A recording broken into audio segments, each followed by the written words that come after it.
What's up, Dunwoody? Welcome back to the podcast. It's all about Dunwoody, Georgia. My name is Matt Weber. The show is brought to you by Dr. Brett Friedman with Village Orthodontics and Discover Dunwoody. And Neil McNabb is here today. And Neil is one of my favorite people in Dunwoody. And you live nowhere close to Dunwoody, but you are an integral part of our community. And I got to say, like, those soccer fields up at Brook Run and the Rush Union experience has really like made Dunwoody feel like home to me. And it's just been in the last, 5-6 years. So thank you for that. Thank you for all the care that you've taken with my children. Listen to me. Let me compliment you for a second, Neil. I know you want to say something. But yeah, I appreciate it, man. We are so blessed to be able to provide a service for the community. And actually, that's the first word in our mission statement, is to serve. So We're thrilled to be out there. We've got some tremendous partners. It's always wonderful to hear some positive feedback. And hey, we want to hear all the feedback. So, It's really nice to hear the positive, but we have to be able to hear the hard stuff too. And that helps us improve and provide a better service to our community, our players, our families, the youth and adults. I know have children that play in the youth program, Matt, and also have played and built a little bit of a dynasty in our adult league, which we can stay away from talking about today. But wait, I compliment you and then you don't play me up. Come on. That's right. No, you guys just getting good at lifting the trophy in the adult over 40s. So we might have to name that trophy after you guys. There we go. Once we hang it up, once we're 50 and we can't play over 40 anymore. I think I'm playing Wednesday nights too with Caesar, so that should be fun. Open league. Awesome. That's kind of crazy. Okay, well, I want to talk about the World Cup. I don't know what you want to talk about today, but I am super excited about this summer for Dunwoody, for Atlanta, for me, for my kids, for soccer in general in America. I saw something over the last few days where soccer is now the third biggest sport in America. People think that, they asked everybody what they thought their favorite sport was, and a third of those people in third place was soccer. And that's awesome. It sure is. It sure is. Look, it's a growing game. I've been involved in soccer, particularly at the youth level, for about 25 years, and it looked very different 25 years ago. Mm-hmm. And it looked very different when we had our hosted the 94 World Cup, and then, of course, the 99ers. And these are transformational moments in the men's and women's games, and then the youth game in this country. And that's what it's going to be like starting this summer, 2026, and then when we host again in 2031. And amazing that we've got an NWSL team coming to Atlanta as well in 2028, which they've made the announcement there for our women's professional league to be expanding into Atlanta. It's just a wonderful time. Yeah, it's a wonderful time to be involved in the sport. And you probably see a lot of things going on in the community, a lot of growth, right? And some of it much needed when we talk about some of the infrastructure and public transportation and things like that. There's nothing quite like, how you when you host people over at Thanksgiving or the holidays and you're like, oh man, I got to get my house in order. That's when you do all the work. That's what's happening right now, right? We've got the World Cup coming and Atlanta's getting its house in order, and you see a lot of things going on, and it really is, it pushes and it motivates everybody to get behind this type of project. And we just are so excited we're going to host 8 games. The ticket prices are a little wild. But hopefully there's going to be other ways to experience the World Cup in the community, whether it being watch parties, activation events, even stuff in schools. There's a lot of things coming that folks can get behind and just enjoy the beautiful game, right? And so it's going to be a great year for soccer. Yeah. What do you think it's going to do for the future of soccer? We know last time in 94, we grew about 20%, and that was before social media. So we're seeing a lot of growth already. Actually, we're seeing this kind of uptick in enrollment and participation and excitement. We're also seeing a different level of sponsorship and involvement with companies wanting to get involved, not just behind the World Cup, but also behind other groups and being involved in the sport, helping bring the sport to life in communities. And so hopefully it gives us an opportunity to reimagine the model that we're currently in and finding other ways to fund and support the game and bring the game to people. And I do know that US Soccer has a huge initiative around schools and getting soccer into more schools, which we both in Georgia and Rush Union and Rush across the country are heavily connected with. They're actually leading a pilot with US Soccer to bring more soccer to schools starting this spring. But all of these legacy initiatives, really, the kickoff is the World Cup, and they want to carry it through for the next 5 years. So I think it's we're only limited by our own imagination, time, and then how many other great partners we can get involved. Yeah. And I love that you're bringing it to the schools, because I think one of the problems that we have here in the U.S. is that it's so expensive to play soccer. And you guys aren't super, I mean, you're probably at the lower end, but I'd say that overall, that's why, you know, when you grow up in Europe, you just go play soccer. You don't have to pay like a fortune to play. And the leagues and the teams take care of you. And I think that having it at the schools and having it be free at the schools, that's a good way of looking at it. There's a variety of different ways that it can be brought to life, and you know, pay to play. There's a lot of discussion. We could set up a whole series of podcasts around pay to play, Matt. And yeah, you know, there's some big. Were you growing up in Europe? It was just different, you know. Yeah, look, we did pay to play. We just paid a lot less, and you're right. But we also didn't maybe receive some of the coaching support and infrastructure and technology. The pitches that I grew up playing on are not as nice as some of the pitches we see here. So, you know, there's certainly things that we can funnel the funds towards. And I think that is when I mentioned the model revisited, reimagined. I think that there's certain barriers that are in place, and some of them are entry level barriers with finding funds to get kids involved. Some of it might be equipment or facilities, expertise. The reality is that all of these things do cost money. And if we can reimagine the model and find the funding in other ways, right? Sponsorship dollars, grants, initiatives, I think that we can start bringing down some of those barriers and changing the marking post to say, well, we've still got the same challenges ahead of us. How are we going to tackle them? And the Soccer in the Schools initiative is an opportunity to bring soccer to the students of these schools, to the school communities.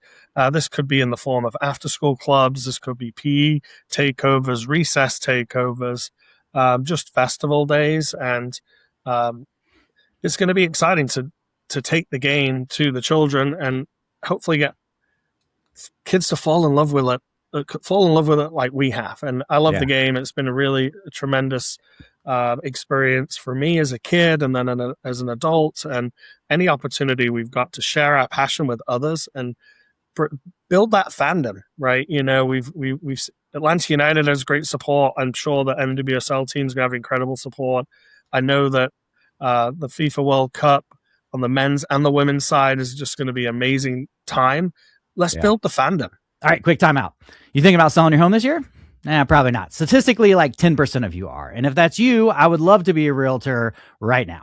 If that's not you, plug into my What's Up Dunwoody Facebook pages and groups. You can follow Top End ATL on TikTok and Instagram. Let me help keep you informed on what's going on around town. And then when you do need an agent, you know right where to find me. Or maybe you know somebody who would like to move to the area. You can send them some of What's Up Dunwoody stuff and say something like, this guy would be a fun agent to work with, because it's true. I'm actually super fun to work with. And I know this city, and I love the city more than the next guy. So if you ever need a real estate question answered, a neighborhood opinion, or just help connecting the dots around Dunwoody, hit me up. And thanks for listening to the podcast. This episode and every episode of the show is brought to you by Discover Dunwoody, Dunwoody's destination marketing organization that is focused on promoting the city, supporting local businesses, and driving visitors here. And if you follow What's Up Dunwoody on social, you've already seen a lot of their stuff. I'm constantly sharing their amazing videos that they put out because, frankly, they're better than I can make. So why not share theirs? The events page on their website is another one of the best resources in the city, and way more people should be using it. It's constantly updated. So bookmark whatsupdunwoody.com/events and look at it once a week, because there's always something fun happening here.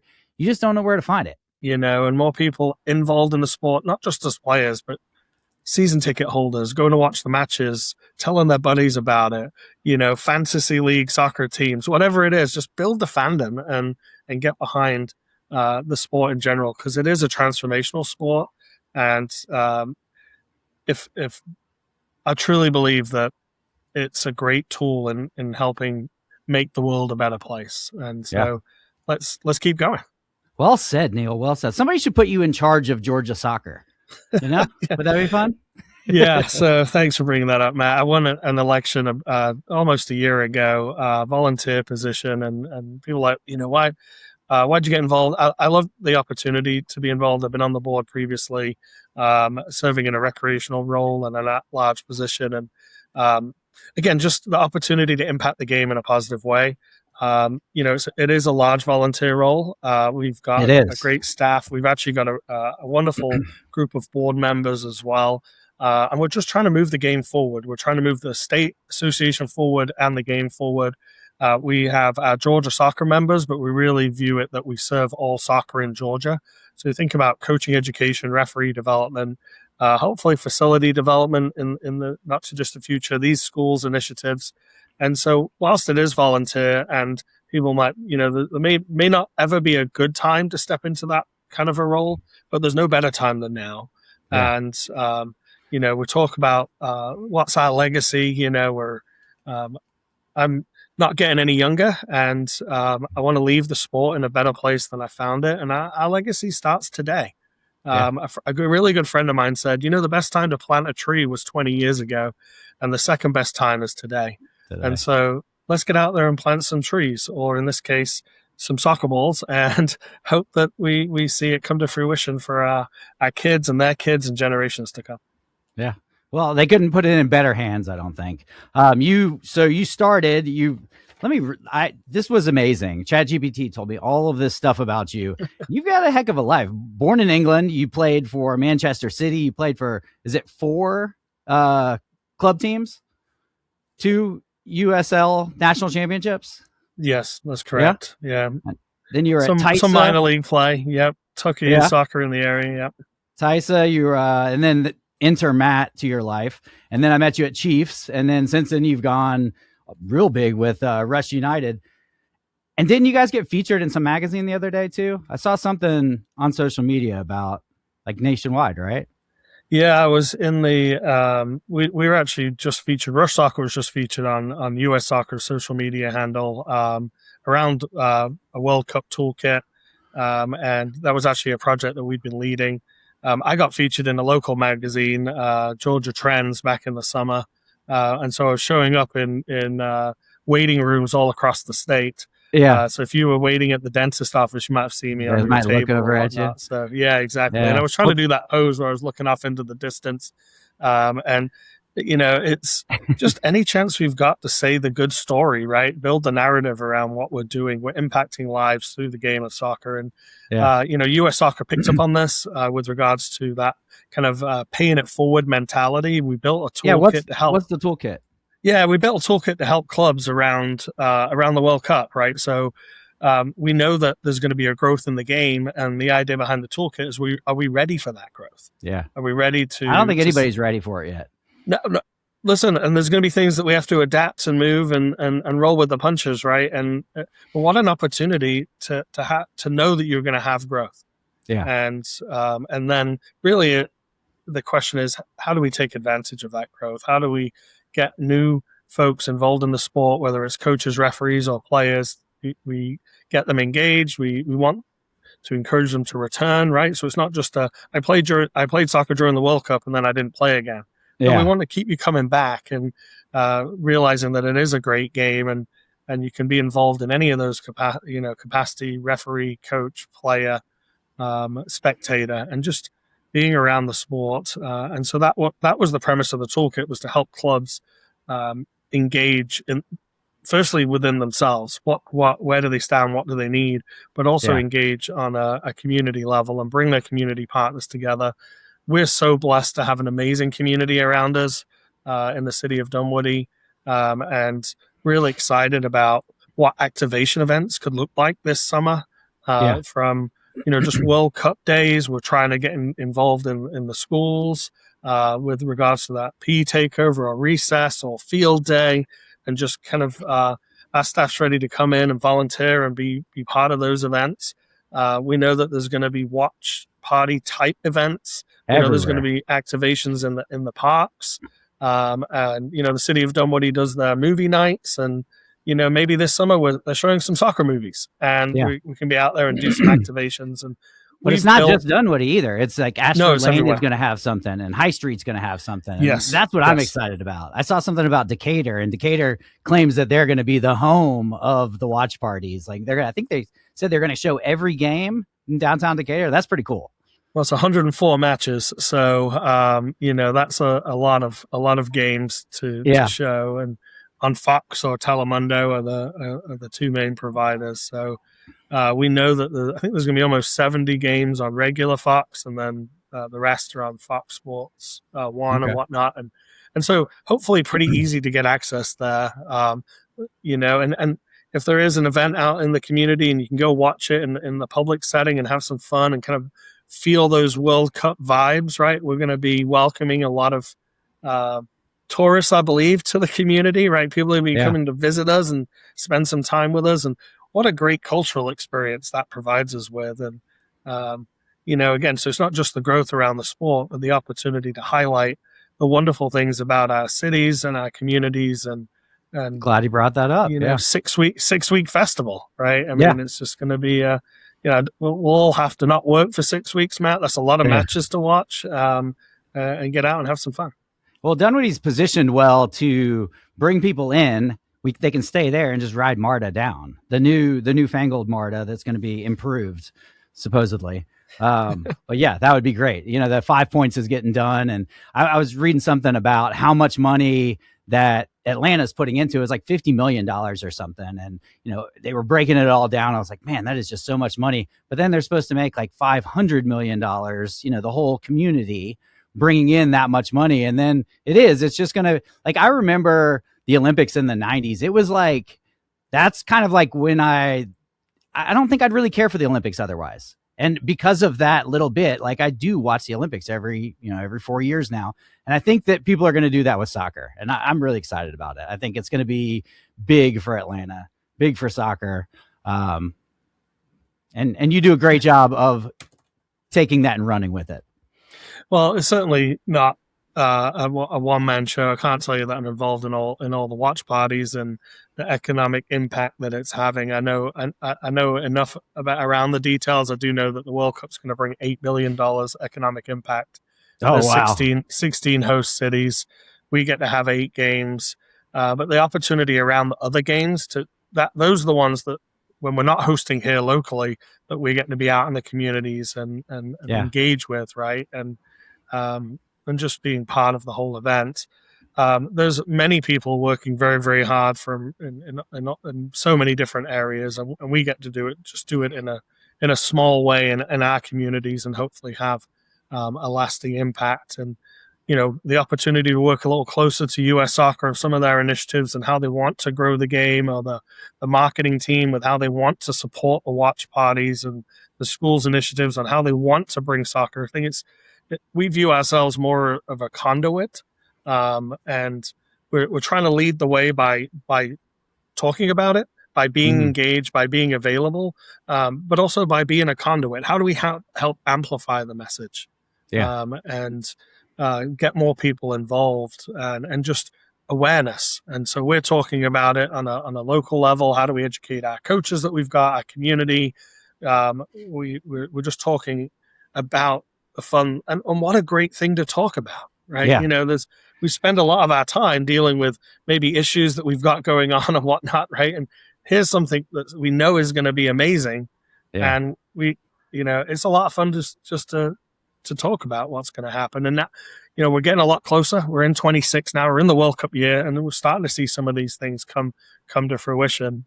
Really excited about June and July. It's going to be. I'm excited about it too, and that's why I wanted to have you on, Neil, because I knew that you are the heart of our soccer community, and so I knew you'd be as excited about the World Cup, if not more, than I am. So. I'm so blessed to be referred to in that way, Matt, as the heart of the soccer community. I'm, like I said, the opportunity to serve others is really what drives us and drives me. For Rush Union, for Georgia Soccer, and Rush across the country, it's a great privilege. The opportunity to lead, I don't take it for granted, and leadership is serving others, and that's how I view it. And we've got some fun things ahead. Can't wait to see the community engaging in the beautiful game in any which way that suits them. And if anybody has any questions, thoughts, comments, wants to talk about the fun stuff ahead, we encourage the dialogue. It's we're one of many, and we're just, like I said, trying to leave the game in a better place than we found it. There you go. Mic drop, Neil. Okay, calls to action. If your kid is into soccer in this community, Rush Union is a great place to start. You guys are very welcoming. Juliet is wonderful. All of your coaches have been great to us. I've had 2 kids that have played years there, and we're not planning on going anywhere. So thank you for all you do for our community. We're so excited. We are looking at some initiatives this year to remove some of those barriers post the World Cup, Matt. I don't want to come out and say exactly what it's going to be, but if you can imagine almost a way to enter the game at little to no cost is something that we're really looking at implementing in the fall. And we just want people to come out and experience it and get involved. And whether you've played before, whether you're brand new, we anticipate there being a lot of families who are not as familiar with the sport coming and checking it out. Come check it out with us. If you're not the right, if we're not the right fit for you, we'll help you find the right fit. And that just is how we try to we call it playing it forward. I know it's pay it forward, but play it forward in the community. Yeah, we do a good job. Well, thanks for coming on, Neil. Appreciate it. I'm excited. Maybe I can watch a game with you this summer. Oh, can't wait. Can't wait.